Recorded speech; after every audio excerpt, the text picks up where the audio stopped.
Welcome to this episode of Joe Can Cook. So today we are doing a barbecue rub for ribs. That would be either baby back or St. Louis style. I have my base, which is brown sugar, and depending on how many ribs you do, you put another half a cup in or a cup. So there's the brown sugar, the light brown sugar. If you like it spicy, you put some cayenne pepper in there. And these are our basic ingredients: garlic, paprika, black pepper, that is kosher salt, and some dried onion, and 2 secret ingredients. Sorry guys, can't tell you what that is yet. So we're going to add our 2 secret ingredients. We're going to do, oh no, my house doesn't like it hot. We're going to use the paprika, and you can use quite a bit of that. Garlic,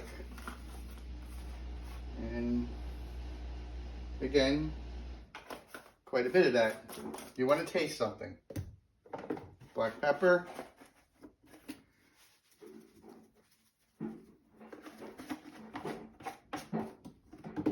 You gotta remember, we're not doing a table setting serving, we're doing racks of ribs. And here we have the kosher salt. You want to put as much of that in there as you did the salt, pepper, and garlic. Like some dried onion in there.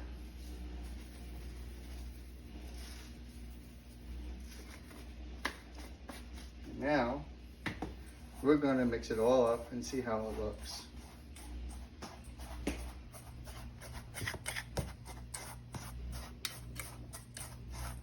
I can tell by looking at it, there's not enough paprika.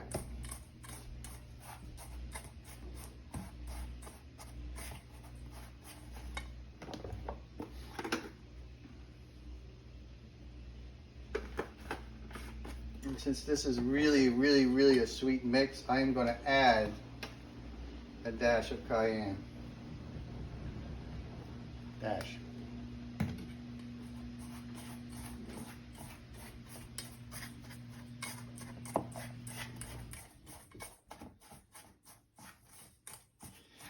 Sometimes you can add some thyme, depending on how you're feeling. There's all different things you can add in it, but that's a basic.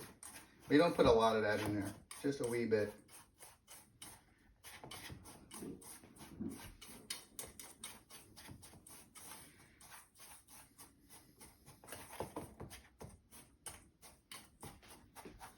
There you have it. Good on chicken, ribs. Never had it on fish, I'm sure.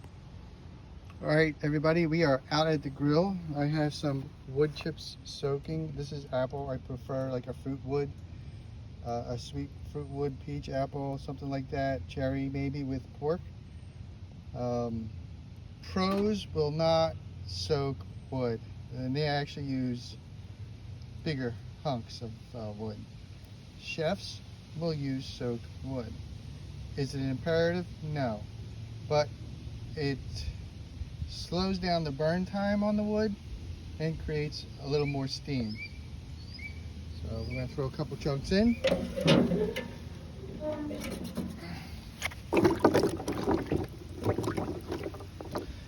You don't need a lot.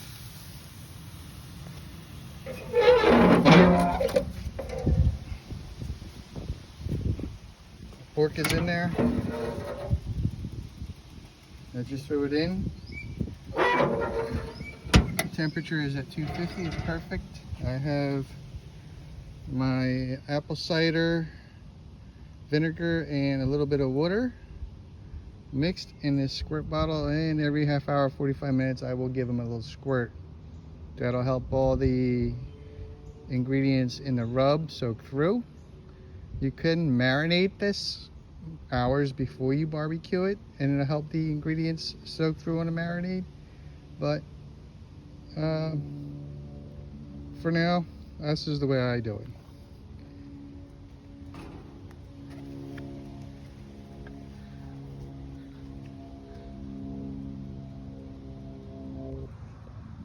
right? Now the wood is starting to burn, and you can see it's a nice clean smoke. It's not heavy, it's not thick, it's kind of transparent. That's what you want.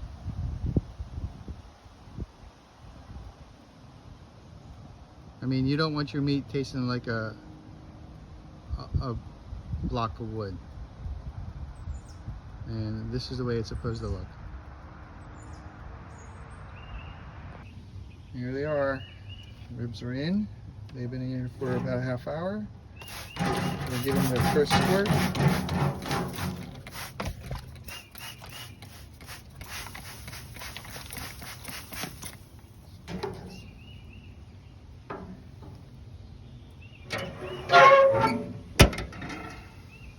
Okay, it's been a beautiful day. We are 6 hours into the smoke. The temperature has been perfect literally all day. Not too hot, not too cold. The weather's like 70, 75 out here, and it's perfect smoking weather. Let's see what these things look like. Perfect. I am going to spritz them a little bit. And we are now going to wrap these bad boys in foil with a patty of butter. Each one will get a patty of butter and foil, and we will put it back in the grill so it'll steam. And when it steams inside the foil or butcher paper, whichever one you prefer, it'll become nice and tender. And they'll be cooking for an hour and a half, 2 hours in that foil. No more smoke, just regular cold.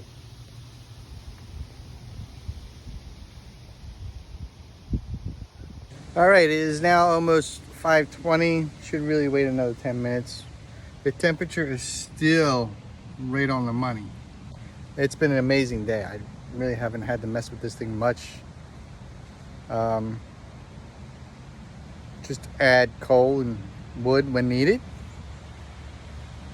We're getting ready to take the foiled wrapped ribs off. It's called the Texas Cheat. And we're going to see what they look like. Here the ribs are. We're going to take them off. I'm going to show you one. They look better outside than they do in the house. And then they're going to rest for 10-15 minutes. So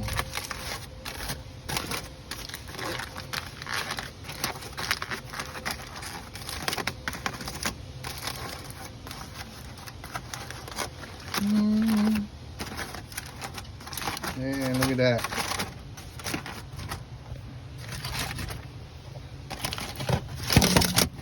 That, ladies and gentlemen, is why my ribs are banging. Look at that.